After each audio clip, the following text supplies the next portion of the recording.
تین چیزیں گناہوں کا کفارہ ہیں۔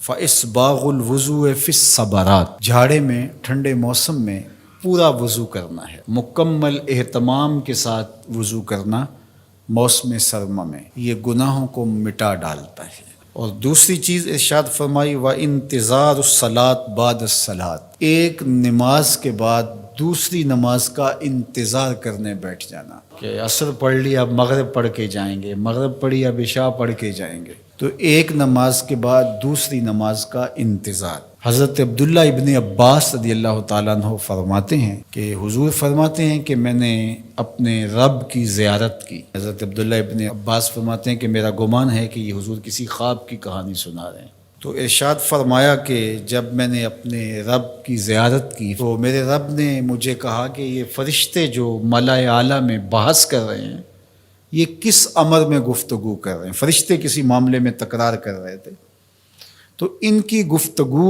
کس عنوان سے ہے؟ تو میں نے کہا کہ مالک تو بہتر جانتا ہے، مجھے معلوم نہیں ہے۔ تو اللہ نے اپنا دست قدرت میرے دو کندھوں کے درمیان رکھا اور اس کی ٹھنڈک میں نے سینے میں محسوس کی۔ فَتَجَلَّ لِي كُلُّ شَيْءٍ وَعَرَفْتُ، ہر شے میرے سامنے روشن ہو گئی اور میں نے ہر شے کو دیکھ بھی لیا اور پہچان بھی لیا۔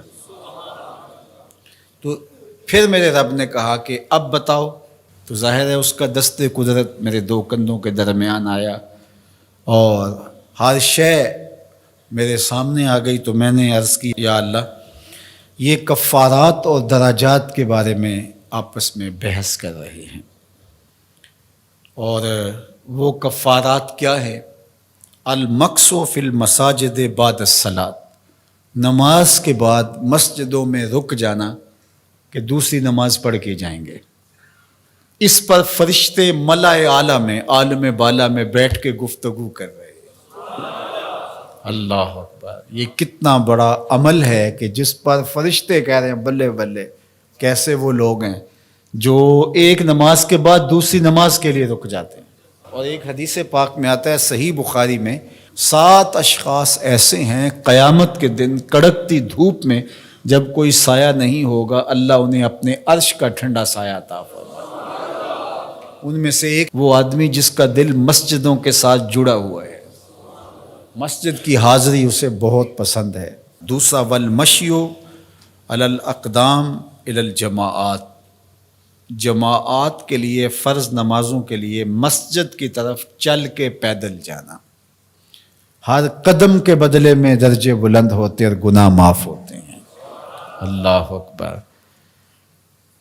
یہ طلب کی گئی کہ دعا کیجئے کہ میرا گھر مسجد سے نیڑے ہو، تو کہا نہیں، تم جتنے قدم چل کے آتے ہو اتنے تمہارے گناہ معاف ہوتے، اتنا ہی تمہیں ثواب ہوتا ہے۔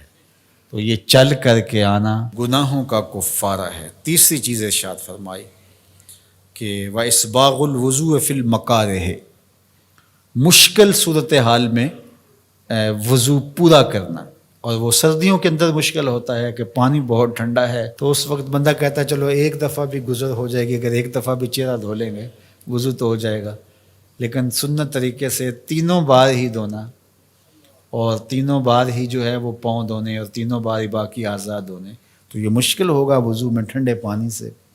تو بہرحال مشکل میں وضو جو بندہ کرتا ہے تو اللہ کے لیے کر رہا ہوتا ہے۔ اللہ اکبر۔ تو اللہ تعالیٰ کو یہ بڑا پسند ہے، اس سے اللہ گناہ ختم کر دیتا ہے اللہ۔ تو یہ 3 چیزیں کفارات میں سے ہیں، یہ گناہوں کو مٹانے والی چیزیں ہیں۔